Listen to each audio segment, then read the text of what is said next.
coautores son Macarena Carroza, Gonzalo Crowley, Alejandra Garín, Ignacio Boden, Iván Poduje. Queremos en esta ocasión darle los agradecimientos a la casa que nos recibe hoy, este hermoso Palacio Cauciño, el cual tiene un valor patrimonial urbano incuestionable, y el especial agradecimiento al dúo QC y su director Claudio Salas. También agradecer al Centro de Extensión, en el cual nos encontramos, y su coordinador Eduardo Morales, que junto a su equipo han hecho posible este evento. Un momento importante para nuestra corporación en términos de el cumplimiento del objetivo que nos pusimos hace cerca de 5 años cuando pensamos y nos reunimos a intentar poner la ciudad en la discusión de la agenda pública. Un tema que ha sido creciente en el tiempo y que ha obviamente sido acompañado de una complejización de procesos que requieren claramente innovación y cambio en algunos de los procedimientos que ya parecen obsoletos. Nuestra corporación, a través de este trabajo constante y persistente de columnas de opinión que hoy día se compilan en este libro que ustedes van a poder tener y que vamos a comentar hoy día con nuestros destacados invitados, resulta de esta decisión que ya mencioné respecto a esta discusión. Además, nuestra corporación intentó innovar en distintos temas que estaban relativamente instalados. Nuestra agrupación se crea fuera de Santiago. Intenta no repetir lógicas monofuncionales y monodisciplinares. Aquí en nuestro grupo hay arquitectos, como ustedes pueden ver, pero también intentamos diversificar esa discusión hacia otras disciplinas. Los problemas de la ciudad son complejos, las soluciones de la ciudad también. Ese desafío implicó entonces reconocer esa transversalidad. Como voy a ser breve, solo mencionar, hemos trabajado sobre estas columnas que ustedes han podido ver periódicamente en las prensas que el Mercurio nos ha agradeciéndose ese espacio que nos han dado rítmicamente.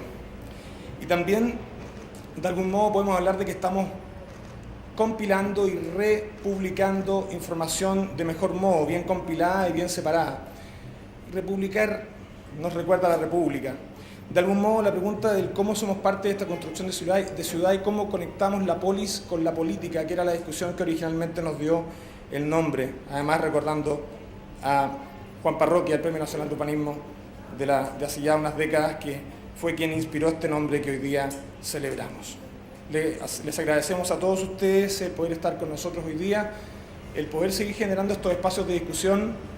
Es un desafío permanente, pero creemos que decididamente hemos logrado al menos dar un paso en ese preámbulo de la discusión que es el prerequisito del cambio real de la ciudad.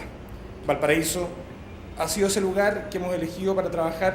Valparaíso resume bien las problemáticas de gran parte de los problemas urbanos que tiene nuestro país y queremos entonces celebrar a través de esta publicación ese espacio, ese diálogo y esa posibilidad de progreso que tanto requerimos en nuestro país. Muchas gracias a todos por estar aquí.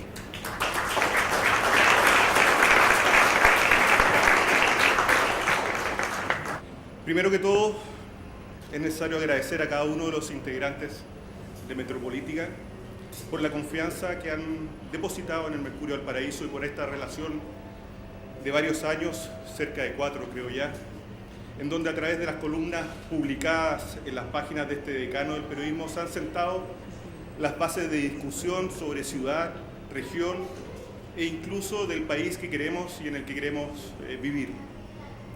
Pero ¿cómo nace esta relación entre Metropolítica y el Mercurio Valparaíso? Si uno tuviese que resumirla, les podría decir que simplemente de una conversación. Un día de 2014 recibí un llamado de Gonzalo Crowley, que por transparencia podríamos decir que era compañero mío en el colegio, y en este contacto me pide la posibilidad de juntarnos porque estaba involucrado en un proyecto que le parecía atractivo de que como medio conociéramos. Así fue como un viernes en la tarde llegaron aquí al edificio en Esmeralda 1002 y nos juntamos en una sala que llamábamos La Capilla, no porque sea una iglesia, sino porque por la decoración y la arquitectura parece que fuese una capilla. Igual varias autoridades, invitados y visitas llegan a confesarse ahí, también le hace honor al nombre capilla. La conversación, interesante por cierto, se extendió más allá de la hora y en ella analizamos Metropolítica y sus objetivos. Incluso, debo reconocer, descaradamente preguntamos si detrás de esta organización habían intereses políticos partidistas o el apoyo de algún partido político. De este intercambio de ideas transparentes y directas nacen los lazos de confianza que han permitido que esta alianza, sellada con un simple apretón de mano entre el Mercurio de Valparaíso y Metropolítica, se haya mantenido en el tiempo. Es bueno, y creía bueno que ustedes supieran esta pequeña historia de cómo se une el Mercurio de Valparaíso y Metropolítica, y reitero que fue gracias a una simple conversación que se extendió por un poco más de 1 hora y media. Ahora, ¿por qué el Mercurio de Valparaíso podría tener interés en acoger o disponer del escaso espacio con que cuenta en sus páginas para dar cabida a columnas que hablen de desarrollo humano, calidad de vida, conexión vial y un largo etcétera? Y aquí, permítame hacer una declaración de principios que hemos establecido desde la llegada del director Carlos Vergara como medio de comunicación, y hemos tratado, no exento de dificultades y errores, de mantener el tiempo. Pensamos, y cuando digo pensamos me refiero al director, a los periodistas, diseñadores y reporteros gráficos que trabajan en nuestro diario, que como diario y con el gran apellido de medio de comunicación regional, con el apellido de regional, debemos esforzarnos por ser una verdadera plaza pública de lo que pasa en nuestro entorno. El Mercurio del Valparaíso debe ser el lugar donde se discuten y conversan los grandes temas región y ciudad, así como todos aquellos donde estén relacionados sus habitantes. La plaza donde se conversa de política, deportes, espectáculos, cultura, seguridad, salud, fraudes, corrupción, en fin, pero también de calidad de vida y de políticas que benefician al ciudadano a pie. Y es ahí donde el aporte quincenal de Macarena, los Gonzalos, Alexandra, Ignacia, Iván, Alberto, Marcelo y Gerardo calzaba perfectamente. Las columnas de Metropolítica nos permiten, reitero, una conversación con nuestros lectores de temas ciudad, con un análisis crítico, argumentación profunda y quizás lo más importante, propuestas. Es decir, nuestro rol de plaza pública que les comentaba se potenciaba. Ahora bien, ¿cuál es nuestra mirada respecto de lo que es Metropolítica? ¿Qué pensamos nosotros como diario de Metropolítica? Y aquí voy a rescatar algunos párrafos de nuestra editorial del pasado domingo. Si la leyeron, pido la disculpa de antemano, sé que todas la leyeron. ¿No? Bueno. Definida Metropolítica como una agrupación multidisciplinaria y propositiva conformada por ciudadanos que se han planteado recuperar el vínculo entre la ciudad, la polis, y la generación de políticas públicas urbanas. El colectivo Metropolítica ha sido sin lugar a duda uno de los mayores aportes a la discusión urbana de Valparaíso en los últimos años. Seminarios, columnas regulares en el Mercurio del Valparaíso y propuestas que han elevado el tono y el nivel del debate y conversación sobre uno de los aspectos que más afectan la calidad de vida de la población. Aun cuando algunos de sus integrantes, Iván Poduje, Gonzalo Caule allá al final, se identifican con la antigua concertación y con el aquí presente expresidente Ricardo Lagos, quizás, y no lo digo porque esté presente el presidente, el mandatario que más ha hecho por el puerto desde el regreso a la democracia, lo que distingue a esta corporación sin fines de lucro es precisamente su transversalidad política, la cual le ha permitido acercarse a las autoridades, empresarios y a los habitantes de Valparaíso relevantes nociones de urbanismo y del hacer ciudad, sin ningún tinte de aridez y algo que es muy importante, ni soberbia intelectual. Haber entendido que la articulación de las políticas urbanas solo eran conseguibles a través de obvia redundancia, la política y haberlo puesto en marcha con los tropiezos y caídas propios de los soñadores y aventureros ambiciosos. Aquí pusimos dos ejemplos: el desaparecido Observatorio Valparaíso de la Fundación Futuro Valparaíso del empresario Nicolás Ibáñez y la frustrada candidatura presidencial del propio Ricardo Lagos hace unos meses.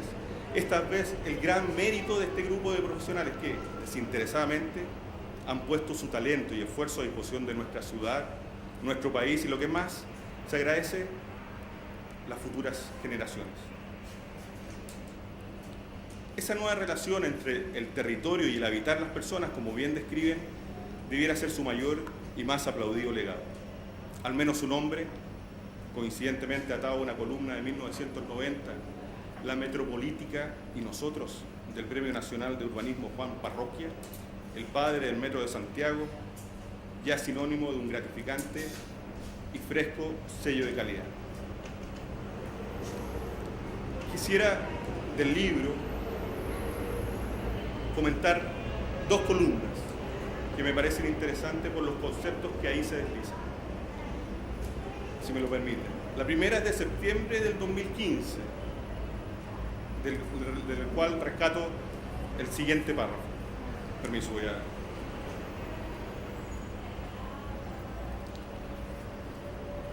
Dice así: la confluencia de la falta de visión política, una mentalidad de caja chica y los grupos de presión han anulado la capacidad transformadora de la política urbana.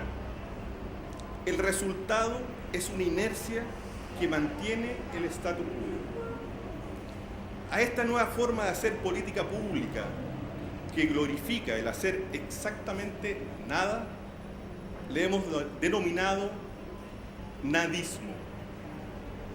En el nadismo, el mejor proyecto es el que no se hace, el que cuesta más barato, el que genera menos ruido o el que se puede postergar hasta la próxima elección.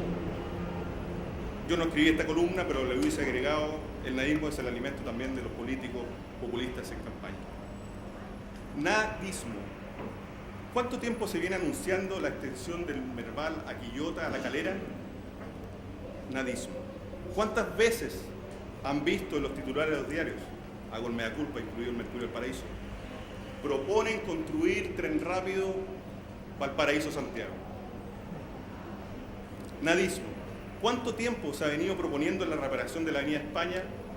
Bueno, va a partir en unos meses más, pero va a ser un recarpeteo. O sea, el nadismo incluye el proyecto más barato. Nadismo. Camino que une Reñaca y Concón por la costa con ciclovías y renovadas áreas verdes. Me imagino que alguna vez lo han escuchado y claramente no es así. ¿Será el nadismo una característica intrínseca de nuestra región? ¿Somos nadistas? ¿Queremos ser nadistas? Desde mi punto de vista, me parece que el concepto nadista que se instaló en esta columna debiera ser foco de seminarios o alguna tesis universitaria. Una segunda columna que quisiera relevar fue publicada en abril del 2016 e incluso, puede ser incluso como mérito de orgullo, medios nacionales hicieron eco del concepto urbanismo caviar. Permiso.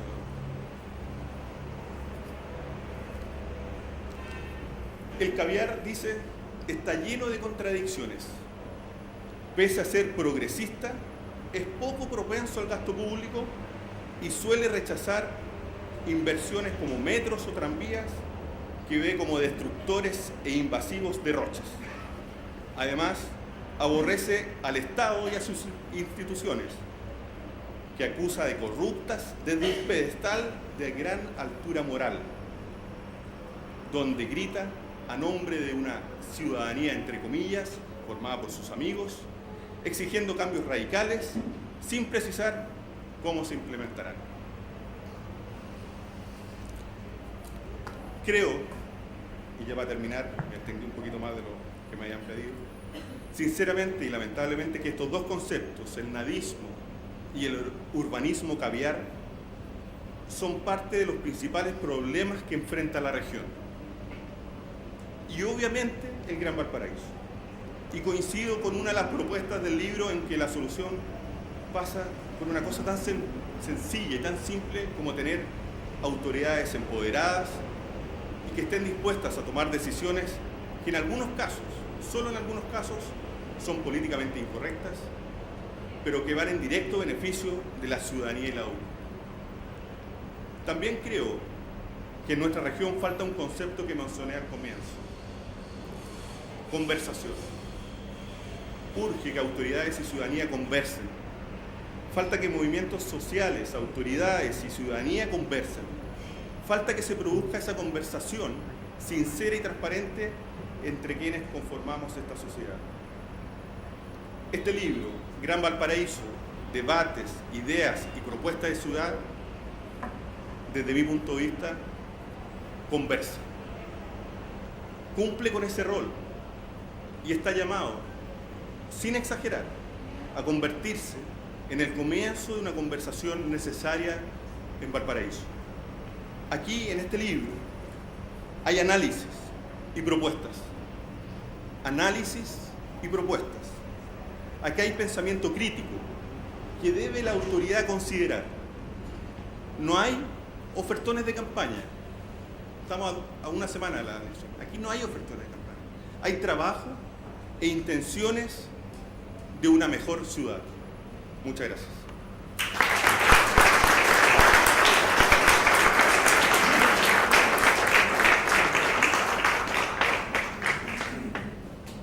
Agradecemos enormemente a Ian. La estructura del libro es muy clara y está separada en 3 partes. La primera parte, denominada Reflexiones, expone la visión de diferentes problemas de ciudad por parte de los autores, y solo para la anécdota, en todos los casos, curiosamente, trabajan en duplas. Todas las columnas que están en el libro siempre hay duplas, que me pareció destacado eso. Un marco común de las diferentes secciones que conforman esta primera parte, ¿cierto?, de reflexiones, es el concepto de planificación territorial. Y como la carencia de ella, de la planificación, redunda en múltiples conflictos de ciudad y de convivencia que los autores detallan y explican lúcidamente. Pero no puedo dejar de señalar, y acá es donde entra una apreciación personal mía y una reflexión mía, respecto al concepto de planificación territorial o planificación integral, como algunos profesionales del área suelen llamar, lo difícil que resulta, y a veces prácticamente imposible, implementar este concepto, ¿cierto?, de planificación integral o planificación territorial, especialmente en ciudades, en países cuyos gobiernos son electos democráticamente. Y me explico a continuación. Las ciudades son una manifestación de infinitas interacciones entre una enorme cantidad de agentes complejos, como son los individuos. Esto conlleva, como plantea Nassim Taleb en su libro El Cisne Negro, que, por ejemplo, predecir el tamaño y el crecimiento de las ciudades en superficie, en población, sea muy difícil. En consecuencia, si nos resulta tan difícil pronosticar el crecimiento y la expansión de las ciudades, hablar de planificación territorial o integral de la ciudad en un contexto democrático, claro está, quizás puede resultar simplemente un voluntarismo que nunca podrá ser llevado a cabo. ¿O alguien de esta audiencia conoce alguna ciudad que en regímenes democráticos haya sido planificada y su desarrollo obedezca fielmente a dicha planificación? De los pocos casos de ciudades que podrían definirse como planificadas, creo que ellos obedece principalmente a la existencia de gobiernos autoritarios, monárquicos e incluso dictatoriales. Solo a modo de ejemplo podemos mencionar Singapur, ¿cierto?, que es el fetiche de varios colegas ingenieros en transporte, donde el régimen es absolutamente autoritario y la planificación es extraordinaria, pero es un régimen muy, muy autoritario. O, por ejemplo, París, que fue diseñada bajo el mandato de Napoleón III. O Curitiba y Brasil, que fueron gran parte planificadas bajo las dictaduras brasileñas. Entonces, en este punto, quisiera mencionar lo que me tocó ver en un almuerzo organizado por la Subchitrana hace un par de años atrás, en que se me invitó a exponer, junto con el exministro Pedro Pablo Errázuriz, ministro de Transporte, que era un ambiente relativamente hostil para el ministro, ¿cierto?, porque la Subchitrana es un bastión más quizás concertacionista o de izquierda respecto a lo que era el exministro Pedro Pablo Errázuriz, ¿cierto? Y surgió la discusión porque Sectra había sido trasladada desde el Mideplan, actual MS, hacia el Ministerio de Transporte, hacia casi un departamento de estudio, quitándole así su independencia y rol interministerial en la planificación de transporte. Si bien esta modificación podría ser discutible si consideramos el rol real o la influencia de la Sectra, que es menor de lo que muchos pueden pensar, en estos procesos de planificación, lo que me quedó grabado en dicho almuerzo fue otra cosa. Se me grabó la nostalgia con la que varios de los ahí presentes en ese almuerzo, ¿cierto?, incluyendo a un profesor guía de doctorado que expuso junto al exministro Errázuriz, tenían de la década de los 80, en plena dictadura militar, respecto a la influencia de Sectra y la planificación. Incluso afirmaban que en dicha época, en la década de los 80, Sectra tenía más poder que varios ministerios y era capaz de bajar cualquier proyecto.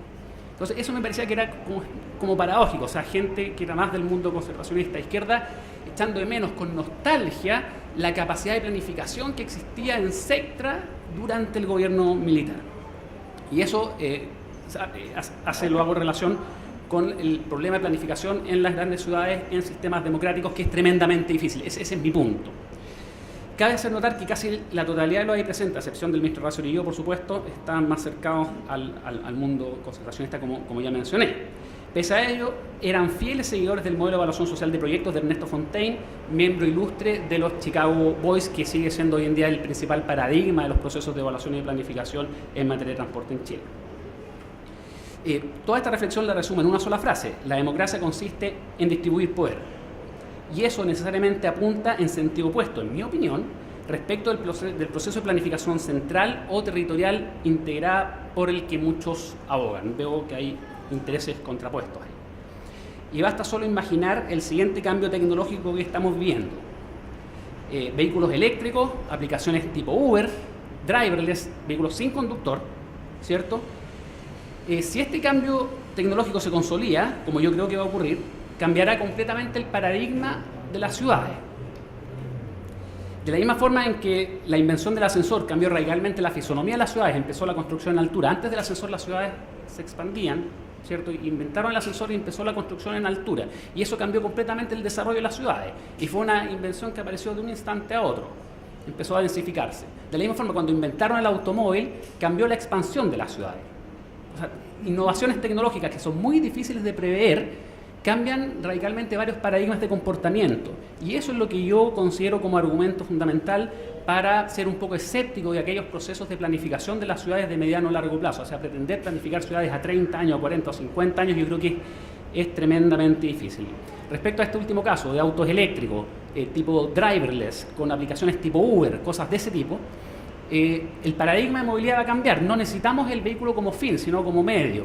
Vamos a apretar un botón y el vehículo nos va a poder permitir llegar de nuestro origen a nuestro destino. No nos olvidamos del estacionamiento, nos olvidamos de la revisión técnica, nos olvidamos de la mantención, de la carga de la energía que sea, ¿sí?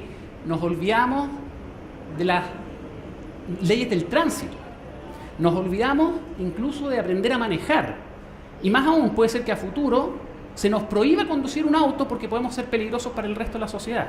O sea, las innovaciones tecnológicas que son imposibles de prever, ya, son las que redundan finalmente en los cambios de paradigma y en los diseños y desarrollos de las ciudades, y ese es mi punto finalmente respecto a esto.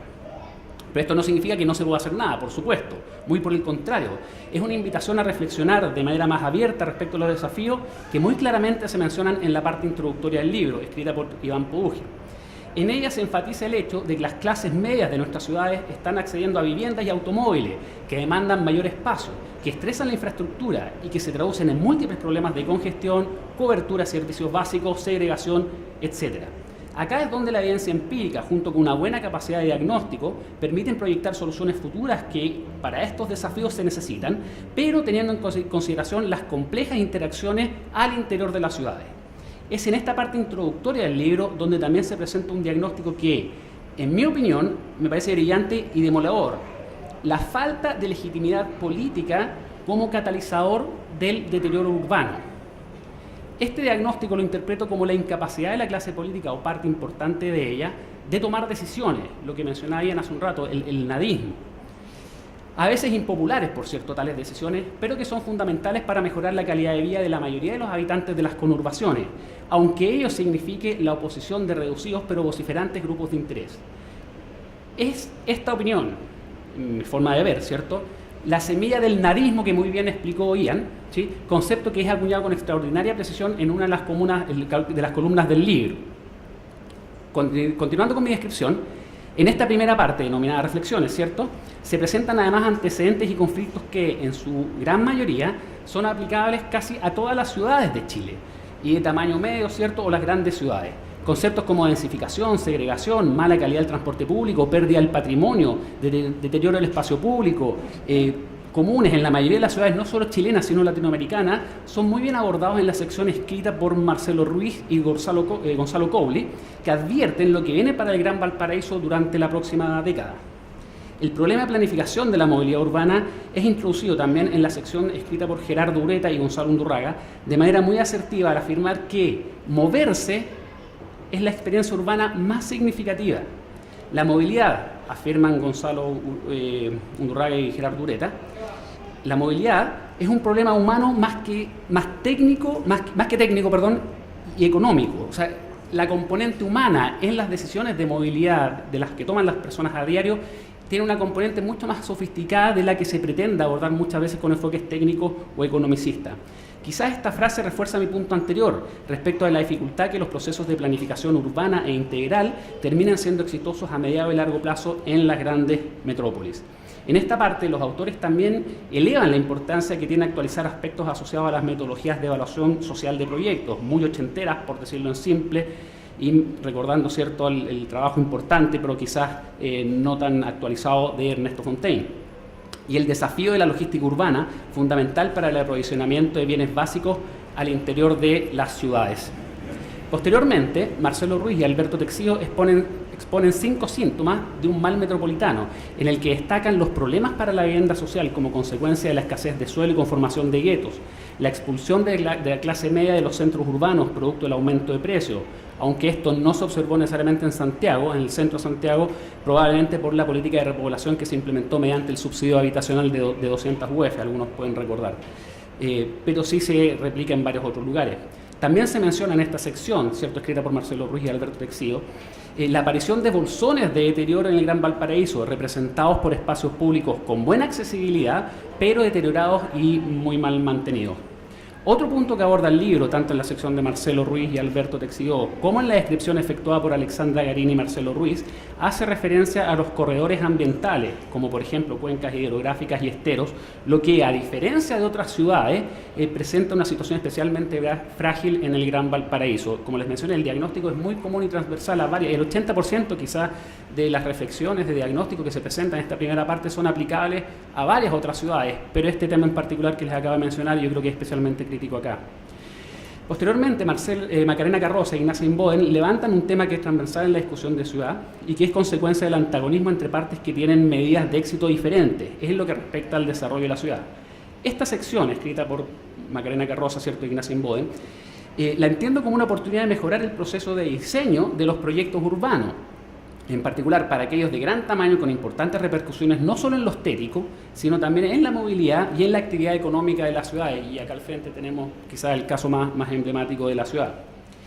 La segunda parte del libro es un conjunto de 25 proyectos concretos que tienen el mérito de provenir de un diagnóstico muy preciso y holístico, es decir, tienen un fundamento tremendamente riguroso y acabado, en el que las problemáticas detectadas son multidimensionales y las soluciones propuestas buscan hacerse cargo de ellas desde una perspectiva integral. Es quizás este punto el que permite acercarse de manera efectiva al concepto de planificación urbana o territorial integrada de largo plazo. Abordar las problemáticas asociadas al territorio y a la movilidad en su conjunto y proponer soluciones concretas para ello y que sean sustentables en el tiempo, eso yo creo que es justamente la solución para abordar mi crítica inicial respecto de la planificación urbana. Quizás este enfoque puede terminar siendo mucho más efectivo y beneficioso para la sociedad que la aspiración de planificar ciudades a 50 años. Finalizando, ya la tercera y última parte del libro expone sobre los desafíos futuros de Metropolítica, entre los que destacan ampliar su presencia hacia otras ciudades como Santiago, Concepción, Antofagasta y Temuco, y también un tema que es fundamental y que normalmente está alejado o descuidado de esta discusión, es el seguimiento de las políticas implementadas. La verdad es que estamos llenos de políticas de diferente índole, no solo en materia de ciudad y urbanismo, en materia de transporte, en materia de educación, que se implementan, o en materia de empleo, que se implementan y después nadie sabe cuál es el efecto. El chalequito amarillo, por ejemplo, ¿qué pasa con el chalequito amarillo? O las sillas de guagua, o los ejes ambientales, o las zonas 30. Está lleno de políticas que se inauguran, se anuncian con bombo y platillo, y la verdad es que nadie tiene idea de si es que funcionaron o no. Y ese compromiso creo que es importante destacarlo. En cierta forma, esto ya lo han hecho, ya que me atrevería a decir que cerca del 80% de las reflexiones problemáticas y diagnósticos expuestos en el libro son extrapolables a otras latitudes de nuestro país y también a gran parte del continente americano. Concretar propuestas a nivel regional es sin duda un desafío valioso que no solo proyecta esta organización metropolítica, sino que además refuerza este aspecto central para el bienestar de nuestro país, que es la descentralización. Finalmente, quisiera destacar también la valentía de los autores y el liderazgo que han asumido en levantar problemáticas incómodas para muchos sectores privilegiados, llegando incluso a ser políticamente incorrectos. Rescato acá la discusión que da origen a la definición del denominado urbanismo caviar, que muy bien mencionó Ian, que en otras latitudes se les conoce como los bobos, del francés bourgeois bohème o burgueses bohemios. Todo este conjunto de decisiones conllevan riesgo, pero creo que los beneficios para nuestro país y nuestra sociedad de abordar estos temas con la seriedad, capacidad, conocimiento y propositividad de los autores me parece de un tremendo valor. Muchas gracias.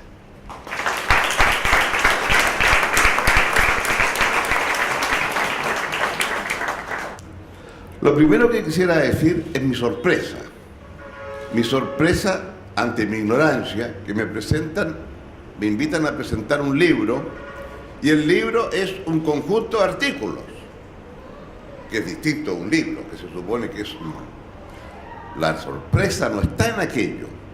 La sorpresa está en que ese conjunto de artículos terminan siendo un compendio lo suficientemente ordenado por 3 o 4 núcleos fundamentales. Y que muy al final uno descubre que aquello está en una institución denominada metropolítica, que se introduce al comienzo, pero uno no termina de entender lo que aquello es. Pero en definitiva lo que es un conjunto de mentes que tienen un elemento ordenador común.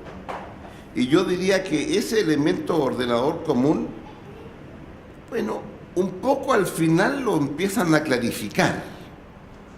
O si no, usted lo puede descubrir a través de algunos de los artículos colocados al pasar, donde, claro, el tema ciudad es muy importante.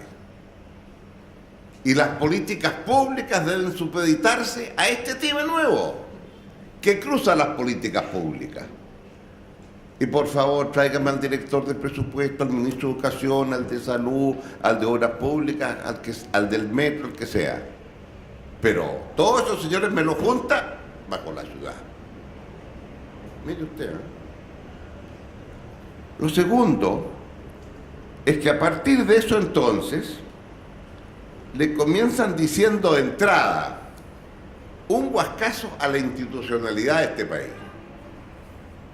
Sí, visto desde la ciudad, perdónenme, pero yo le voy a decir las deficiencias que esto tiene. Entonces, exigen de entrada un gobierno metropolitano. Problemas de esta naturaleza, cito al artículo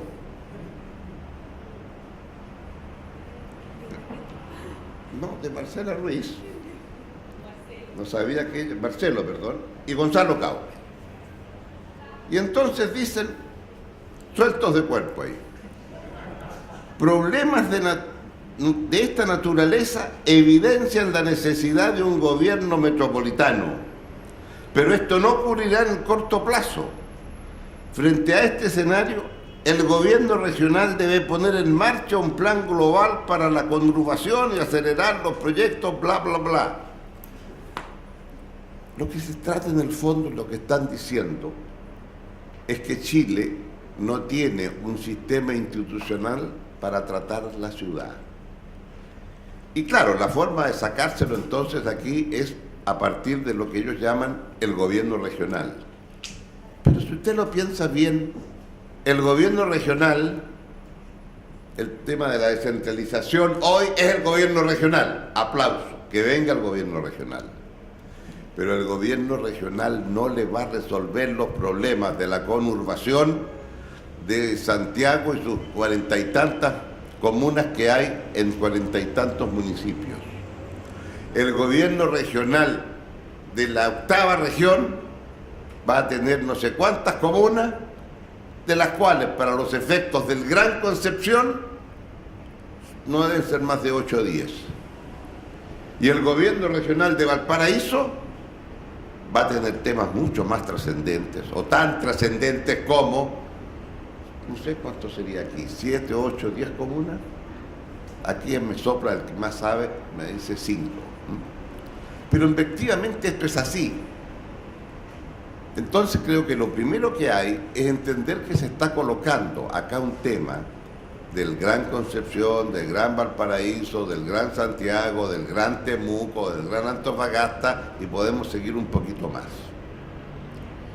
Lo que ocurre es que todavía en el Gran Temuco usted basta con que le agregue Padre Las Casas y a lo mejor Lautaro. Y en Antofagasta basta con Antofagasta.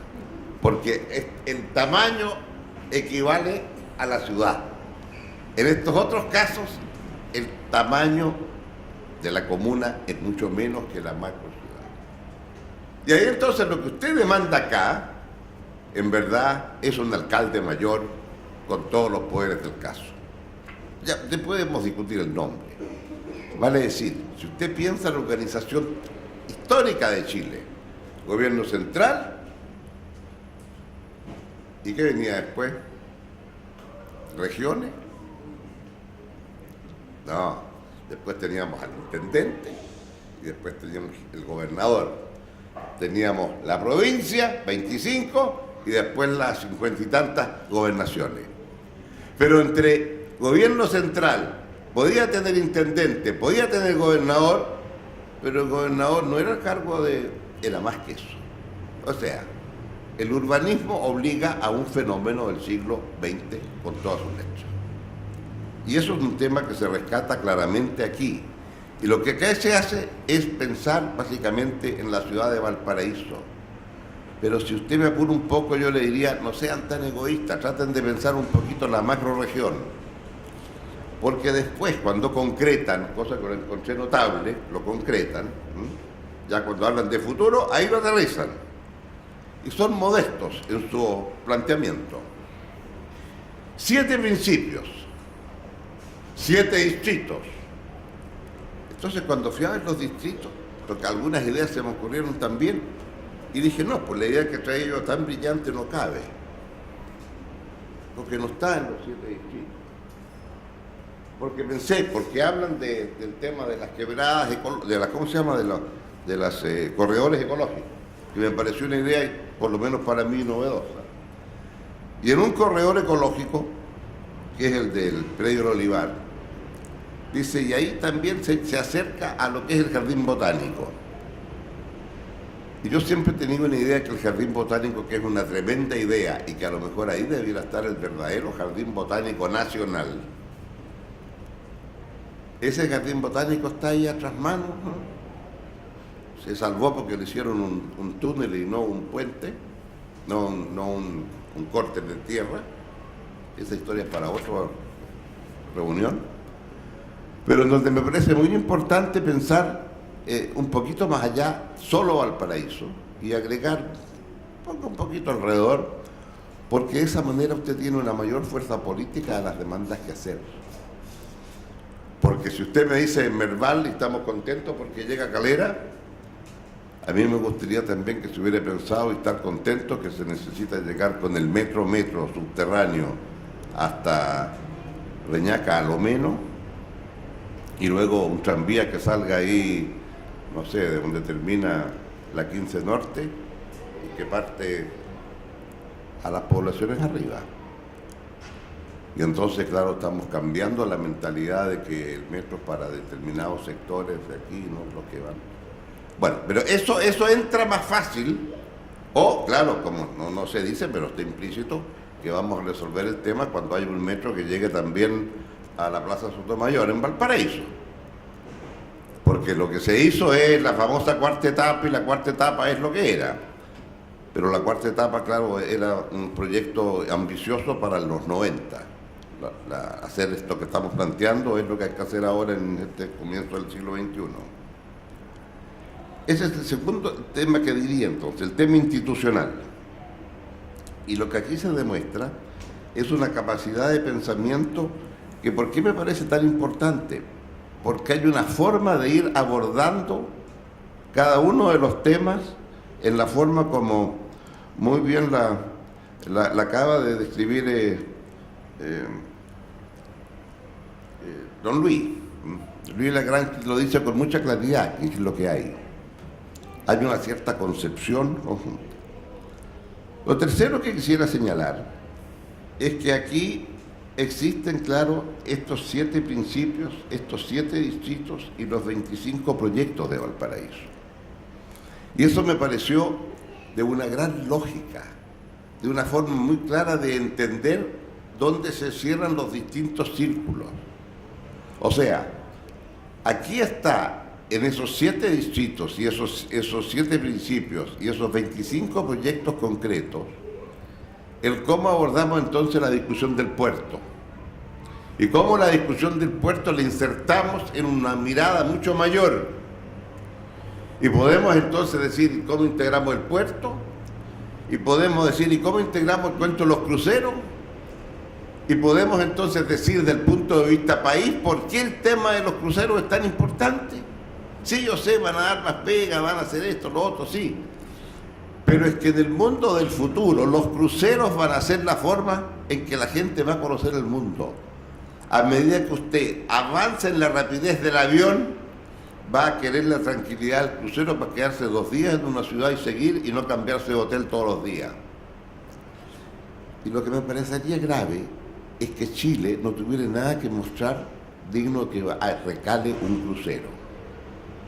Entonces, cuando usted empieza a ordenar con una mirada más amplia, empieza a entender el concepto ciudad ahora tributario de una mirada más amplia.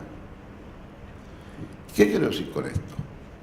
Siempre me pareció que lo más hermoso que había en Valparaíso eran los cerros. Mi único problema es que los cerros, la mejor vista que tienen es desde el mar. Porque eso era lo que cautivaba la imaginación del viajero del siglo XIX. Que lo primero que veía a Valparaíso eran los cerros, pero lo veía del mar. Salvo que se venga en un crucero o se arrienda un botecito, usted no ve a Valparaíso del mar. Y por cierto, mucho menos ven los porteños el mar. Claro, evidente, los que aquí nacen ven, y esa era mi obsesión, contenedores. Entonces digo, hay una cierta mirada, pero esa mirada que tiene que ver con puerto, esa mirada que tiene que ver con las universidades que acá están instaladas y que le permite pensar entonces a lo mejor en un cierto polo académico, cultural de un sentido mayor. Y si está en eso, entonces a lo mejor puede pensar que ciencia y tecnología pues tiene algo que decir desde aquí si lo apuntalamos de alguna forma. Porque claro, la otra ventaja que tienen ustedes desde aquí es que están a una hora de ¿cómo se llama? Pudahuel, pues claro, Pudahuel, para salir fuera. ¿Y cuál es la ventaja? Que si usted quiere tener acá un núcleo científico de primer orden, esos señores viajan mucho por el mundo y 1 hora de un aeropuerto como Pudahuel le parece interesante. Pero usted entonces empieza a mezclar elementos que configuran una cierta idea de ciudad. Y si algo me gustaría que se agregara a esto sería cómo se establece la relación ahora entre esto que está aquí y Santiago. Más allá de decirlo del tren rápido, esas cosas que son absolutamente viables. Pero el tema es, bien entre paréntesis, una propuesta que creo que andaba por ahí dando vuelta, que la famosa línea 7 del metro, línea 7 llamaban a la paralela que hay, que se quería hacer con estaciones estacionadas, ¿no? Debía terminar y convertirse en un tren rápido a Valparaíso. Y según los que estudiaban el proyecto, le salía relativamente financiable la parte del tramo al metro. Pues ese tipo de pensamiento, ¿cómo se junta esto? Yo diría con Valparaíso. Y ahí entonces me soplaron una vez que por qué no hablábamos de San Raval, Santiago, Valparaíso y Rancagua, en términos que tienen que ver, si queremos pensar cada una de estas ciudades en sentido de ciudad, el tema de cómo estas ciudades se enhebran, se conectan unas con otras, es un gran tema. Y en consecuencia sería muy peligroso dejárselo a ingenieros que están en una parte, porque para conectar esas 3 cosas, quiere decir que están en el Ministerio de Obras Públicas, no queda otra. O sea, aceptemos que hay una institucionalidad de ciudad, hay una institucionalidad de región y hay una institucionalidad nacional. Y lo que aquí está es cómo nos abordamos para la ciudad. Pero entonces, para que sea realmente bueno, yo le agregaría un par de comunas más, o 3 o 4. Es decir, ¿cómo empezamos entonces a pensar Y ahí se le resolvemos parte del problema al señor director del Mercurio, que es el diario para la región. Y ahí sería una macro ciudad. Y yo creo que lo otro notable que descubrí es que este núcleo que piensa de una manera igual, que escribe normalmente a cuatro manos, este grupo encontró entonces un lugar donde volcar sus ideas semanalmente. Y eso también lo encontré notable, por las razones que explicó muy bien el subdirector. Y en ese contexto me parece que es una buena iniciativa que potencian esos artículos, el haber sacado esto, que es un compendio de esos artículos, y en donde al final viene esa concreción que son los 7 principios, los 7 distritos y los 25 proyectos específicos a desarrollar. Entonces, ahí hay una concreción notable.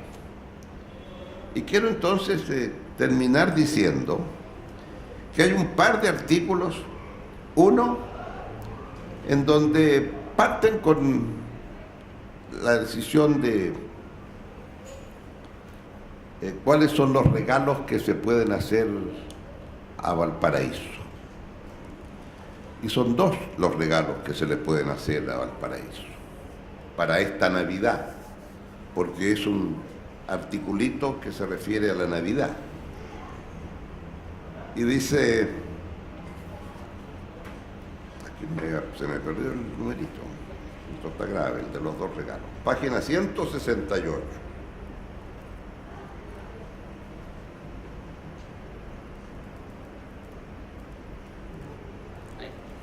Eso. Esta es la sociedad Gonzalo Cable, Gerard Duret. 2 regalos para la ciudad.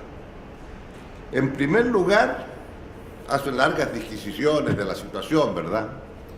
En primer lugar, el primer regalo, que los distintos sectores y actores que actúan sobre el territorio sean capaces de poner su entusiasmo y capacidades en favor de programas comunes y acuerdos fundamentales en claves de mediano y largo plazo. Si hay acuerdo, por ejemplo, en que no es tolerable que exista ciudadanía de primera y segunda clase, cerrar un gran plan que termine con los campamentos es una exigencia ética, etcétera, etcétera, etcétera. El gran regalo, entonces, es el gran regalo del acuerdo amplio, de agendas comunes, de los plazos largos, trabajo bien hecho. Algo que la comunidad agradece. Primer regalo. Segundo regalo. Un segundo regalo tiene que ver con la agenda concreta. A la vocación por el camino largo hay que agregarle agenda específica. Una cartera de proyectos que descanse en una visión común y que sea el resultado de una gran conversación, supone romper con las lógicas actuales de administrar numerosas cajas chicas que finalmente no logran producir y terminamos en el labio. Este segundo regalo es lo concreto, frente al primero, que es esta mirada común. Y yo creo que lo que hay en este libro es el material suficiente para que a lo mejor esto pueda servir de esa plataforma común, más una agenda concreta. Y entonces, en un artículo hablan de aquello que significa la agenda florida, y que es el desierto florido. Me gustó el símil. El desierto florido, ¿qué es lo que es? Una suerte de gran misterio de la naturaleza que preserva una semilla por 5, 7, 8, 10 años, hasta que de nuevo se dan las condiciones excepcionales que hace que llueva en el desierto y esa semilla está escondida a la espera del momento oportuno para germinar. Acá yo creo que hay muchas semillas escondidas El problema es cómo hacemos para el momento que la hagan germinar. Y en ese sentido yo creo que como hay una cierta crisis de confianza en todos los sectores, no solamente en Chile, en el mundo también, a ratos para enfrentar esa crisis de confianza, lo menos que se le pide a las clases dirigentes es que tengan una agenda común, en lo posible concreta, para que todos rememos para el mismo lado. Y cuando Chile ha avanzado, ha habido esa agenda y ese sentido de dónde queremos llegar.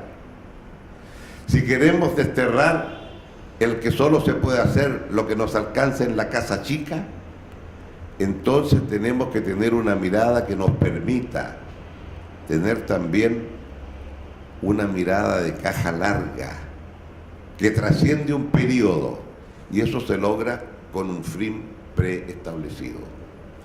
Y para concluir entonces con una cita de infraestructura que hago con alguna frecuencia, Chile en mediados del siglo XIX pensó que había llegado el momento del ferrocarril.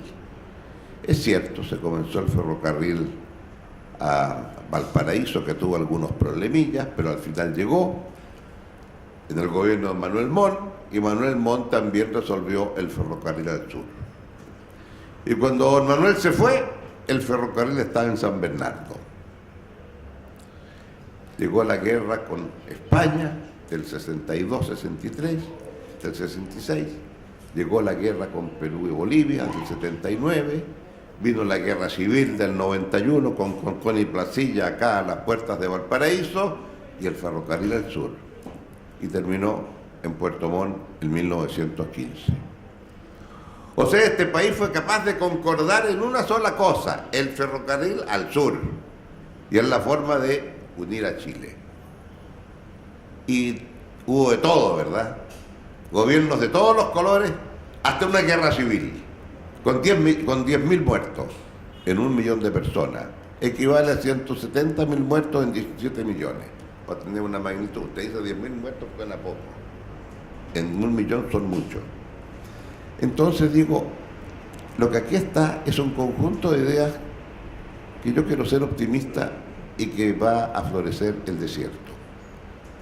La idea es que si aquí hay ideas tan claras, ¿cómo no ser posible entonces de tener acá, como un regalo para Chile, que pueda haber un consenso en torno a estos puntos de vista y sobre esa base dar un ejemplo al país? Muchas gracias.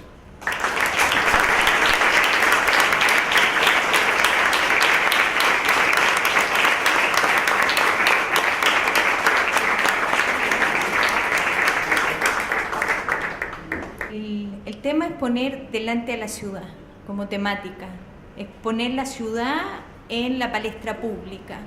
Todas aquellas problemáticas que trae la sociedad refieren a qué ciudad hemos construido.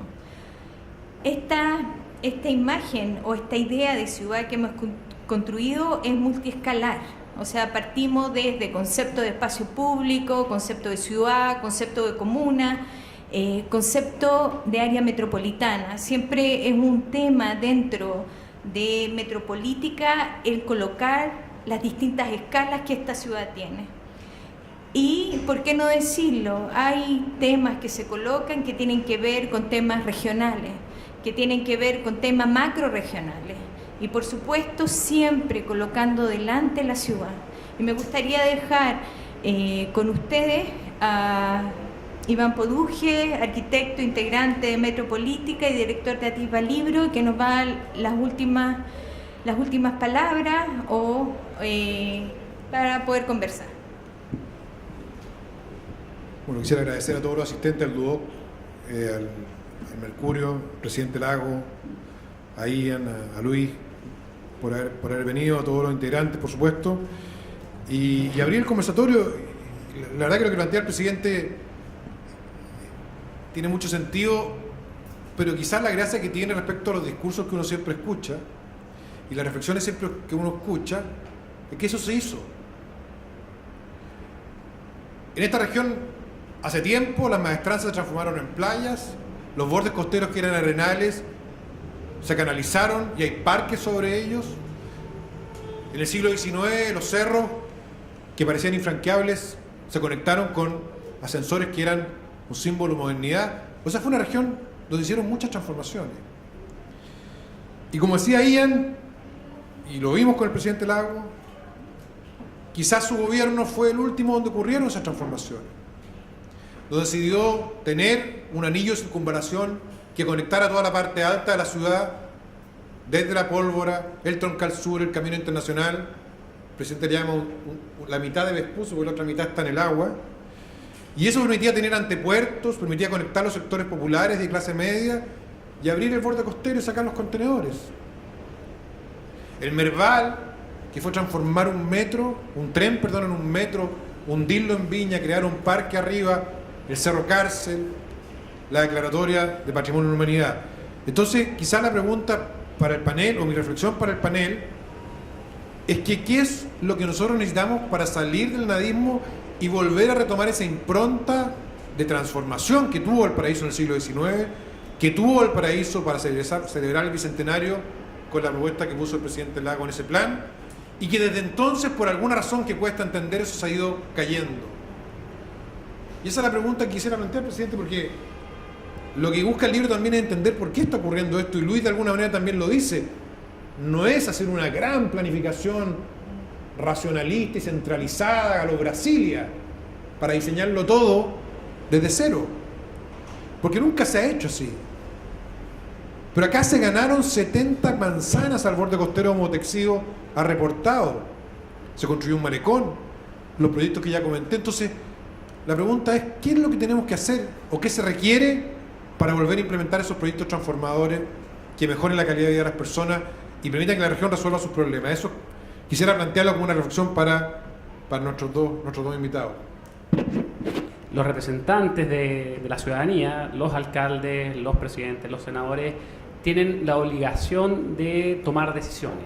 ¿Ya? Yo creo que esa obligación de priorizar cosas ha estado alejada de nuestra vida diaria desde hace un tiempo. Yo creo que eso se refuerza por gobiernos cortos de 4 años sin reelección, y eso finalmente es un incentivo al nadismo, como se dijo varias veces, a inaugurar la ciclovía, la plaza de bolsillo, ¿cierto? Cosas que pueden ser interesantes, que pueden tener un atractivo, pero no resuelven el problema del 80% de la población. Entonces yo creo que, resumiendo, necesitamos líderes que tomen decisiones, que cumplan el mandato democrático. La democracia consiste en eso, en distribuir el poder, y las personas que son elegidas democráticamente tienen que asumir el rol por el cual fueron elegidos, tomar decisiones, priorizar. Y lo otro, quizás, a lo mejor, modificando el régimen presidencial de 4 años a 4 años más reelección, o a 6 años. Comparto en que el presidente Lagos fue probablemente, desde varias décadas atrás, el periodo en el que más avanzó en infraestructura, pero también duró 6 años. Entonces, a lo mejor eso también ayudó al presidente y a sus decisiones y a su liderazgo a poder avanzar en esa materia. Pues yo agregaría lo siguiente. Estoy de acuerdo en el tema de los 4 años, los 6 años, en fin. Chile históricamente, ustedes saben bien, tuvo el mandato de 5 años con reelección, y todos cuando estuvimos en el colegio estudiando estábamos felices porque aprendíamos 4 nombres y teníamos al tiro 40 años de historia de Chile. Prieto, Bull de Moni Pérez, salía facilito, después era un enredo, nadie sabe quién llega. Entonces la reelección tiene esa ventaja desde el punto de vista del alumno, muy rápido, ¿verdad? Pero más allá de la anécdota, yo diría, la reelección, cuando se planteó reducir a 4 años, yo dije, en ese caso, con reelección una vez. No hubo acuerdo. No quiero explicar las razones, pero no hubo acuerdo. Y históricamente los 6 años eran históricamente así, durante todo el siglo XX, prácticamente. Sin embargo, creo que un elemento para tener mayor fuerza política es entender que en la macro ciudad o la macro zona urbana, en Chile al menos, es más que una comuna. Entonces, Si esto mismo usted le agrega las otras 4 comunas que me dijeron que en el fondo es eso, ¿verdad? Porque cuando usted hace Rodelillo El Salto, bueno, Rodelillo El Salto, claro, resuelve el problema de Viña, pero para hacer Rodelillo El Salto y que tenga sentido tiene que tener Camino a la Pólvora, y para eso tengo que tener Valparaíso, y para eso tengo que tener, etcétera. Y para que tenga sentido Rodelillo El Salto lo quiero llevar por atrás hasta Concón, ¿verdad? Ya. Entonces, es en ese contexto en donde digo, bueno, si vamos a tener mañana un gobernador regional electo por la ciudadanía, él también va a tener que preocuparse si se hace una Punilla en el Aconcagua. Y Punilla en el Aconcagua no es tema para esta macroregión. Es obvio lo que estoy diciendo. Entonces, ese intendente tampoco va a estar con las... Entonces, pensemos cómo decimos queremos tener una instancia. La elección de gobernadores futuros no va a resolver este tema. Y es que Chile tiene que reconocer que hay algo que se llama... En muchos países lo hacen simplemente y dicen ya, el alcalde de Valparaíso es alcalde mayor y hay un conjunto de proyectos que tienen que ser así. Hoy día es absurdo. Haga usted la Costanera Norte, como me tocó cuando era ministro, y yo tenía que sentar en mi escritorio 14 alcaldes, porque Costanera Norte pasaba por 14 comunas.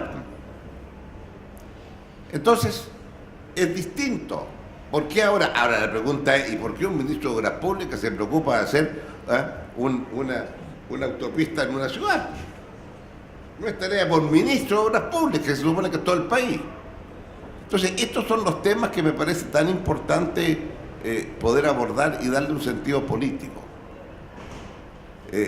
Si no, nos vamos a concentrar que el debate sobre Valparaíso va a seguir siendo cuánto le damos a Puerto y cuánto le damos a los otros desarrollos inmobiliarios que hay. Pero ¿quién va a pensar Valparaíso capital cultural? Porque más allá de traer el Ministerio de la Cultura aquí, ya. Pero lo que uno quería destacar con eso, que aquí hay capacidades culturales y hay capacidades de hacer cosas como se están haciendo, el Puerto Ideas y todo esto. El problema es que si eso no tiene un empuje, se va como quedando. Y ahí entonces me parece muy importante algo, hay un artículo entretenidísimo de no sé qué cosa que hubo aquí, los tambores, ¿cómo se llama? Los 1000 tambores, y que quedó la crema parece, ¿no? Quedó basura por todos lados, la gente parece que se pasó más allá de lo debido con los desórdenes que hicieron, ¿no? Y claro, dicen, bueno, entonces ¿cómo nos ordenamos para tener eso bien? Bueno, son temas de gran ciudad y son temas, ¿por qué? Porque usted quiere que Valparaíso esté también en eso. Y si usted logra colocar entonces el gran festival de no sé qué cosa de Valparaíso, bueno, eso es, pues, eso es cultura, eso es parte... Entonces, resumiendo, yo digo, acá hay una posibilidad de con lo que se ha pensado acá, de sacar con mucha fuerza una propuesta, y hacer una propuesta dirigida, tenemos elección presidencial en los próximos 10 días más, bueno, que la próxima autoridad emplazarla con una cosa que surge de ustedes, de la ciudadanía aquí, y que sea difícil no tomarla en cuenta, porque creo que crecientemente vamos a vivir, y las nuevas tecnologías lo están diciendo, no solamente desde el punto de vista de cómo concebimos ciudad, ¿verdad?, de cómo concebimos la democracia. Y la democracia, ¿cuánto va a tener de participación y cuánto va a tener de representación? Hasta ahora es básicamente usted elige representantes y hasta la próxima elección poco tengo que decirte. Salvo que ahora le digo a todos los días lo que yo quiero por Twitter, ¿verdad? O sea, hoy tenemos una relación de horizontalidad que en el pasado no existió nunca, existió mínimamente. En cambio hoy día no. Y eso entonces se va a traducir en una institución política. Ahora, mientras llegue ese momento, yo diría, acá hay una materia prima lo suficientemente rica como para poder convocar a un par de comunas más y decirles, veamos ahora cómo hacemos esto y lo presentamos con mucha fuerza. Y eso yo creo que va a darle un empuje al debate que ya hay y que está clásico en este momento para Valparaíso. Y pienso que lo último sería de mi parte felicitar a este núcleo que se ha reunido aquí, que ha sido capaz de tener constancia, ideas claras, un periódico que se las ha recogido y que permite ahora entonces darse cuenta de lo que ha ocurrido en estos años, y lo han hecho de una manera tan discreta que yo por lo menos muy tardíamente me vine a dar cuenta de lo que existía en torno a este grupo. Nunca es tarde para aprender, y por eso me pareció importante también estar acá, compartir con ustedes, y muchas gracias por la invitación.